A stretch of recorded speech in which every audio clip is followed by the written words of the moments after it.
Now, let's switch gears. Let's switch gears over here to Spider-Man Brand New Day. Saw it Thursday. Um, Look, you guys know me. I'm a New Yorker. Spider-Man's my if he's not my favorite hero, he's my second favorite. I'd probably say he's my favorite superhero.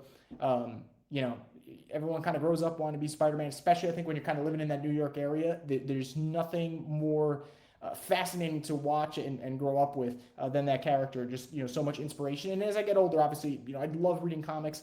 If I don't get at least two, and I'm not talking single issues, if I don't get through two legitimately, trade backs, through a week, I'll be upset. I try to read as much as possible when it comes to comics still at this age. I probably read more now than I did then.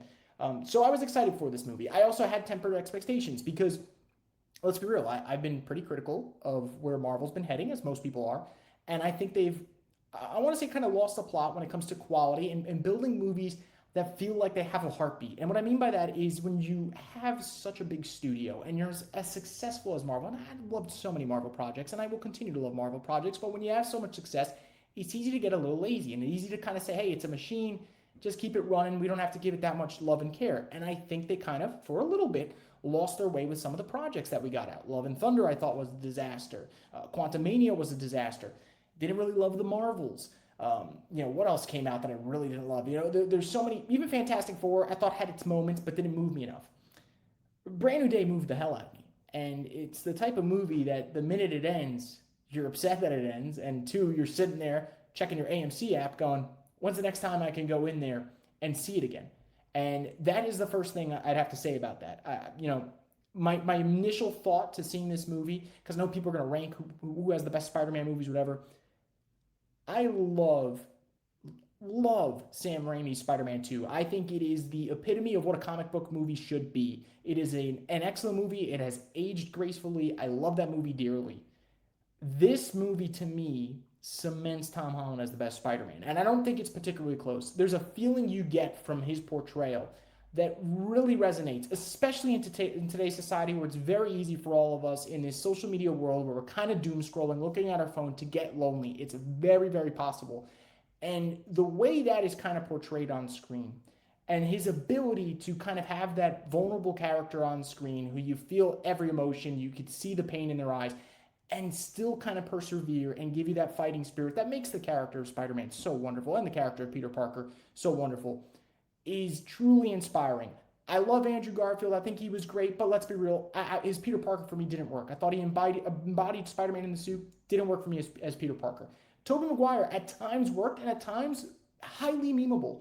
To me, Tom Holland really is the best version of Spider-Man on screen, and I really don't think it's close anymore. And it doesn't mean I don't love the prior Spider-Man movies. I probably would still put Spider-Man 2 as my favorite live-action Spider-Man, probably.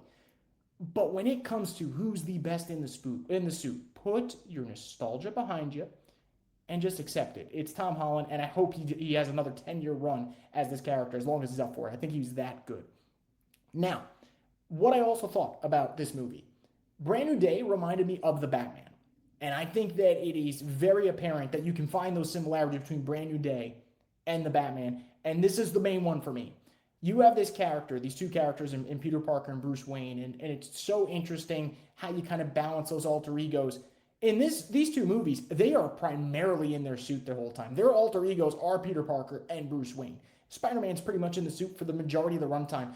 In the Batman, Robert Pattinson is in that Batman suit for the majority of the runtime, and you just see this character kind of get lost in that world because they're lonely and they feel like they have no one to lean on and they have to do it by themselves. And I think it's such an interesting character breakdown because you see that other side that's kind of pulling them a little bit, not as much in the Batman, but you definitely see it in Brand New Day, where you kind of want to reach out if you're Peter Parker and reach out to MJ or reach out to Ned and kind of have that helping hand, but you don't want to do it because deep down you had the promises you made earlier. So I found that so fascinating. Another thing that kind of reminded me of the two. With the Batman, one thing they did that everyone loved was they got back to detective work. And people said, we've been asking for Batman, the world's greatest detective, to do some actual detective work. And you got that. And I thought all those scenes that they had with him and Jeffrey Wright were awesome. Spider-Man, we've been begging for web slinging scenes. We haven't had good web slinging scenes in such a long time that people are having revisionist history and acting like the Amazing Spider-Man 2 had a chain that was worthy of snatching. Not anymore. The scenes in here, especially the first person, point of views, amazing. Amazing POV shots when it comes to the web slinging. giving you, especially that first 10 minutes in the opening where he's working with the police. He's every single day at every single crime scene, fighting kind of his gallery of villains. I love that. Been asking for that for years, and we finally get that. Great visuals, of course, and both kind of similar in ending in regards to kind of understanding that you need to be that symbol of hope and also leaning on others. So I love that. Now, I do think, again, more lighthearted is Brand New Day than it is The Batman, but I found it so interesting that both those two movies ended up having these characters who you love both the superhero side and the human side really just be in the suit and primarily in the suit for the whole runtime. I thought that was so interesting. So, look, I loved this movie. I thought it was incredible.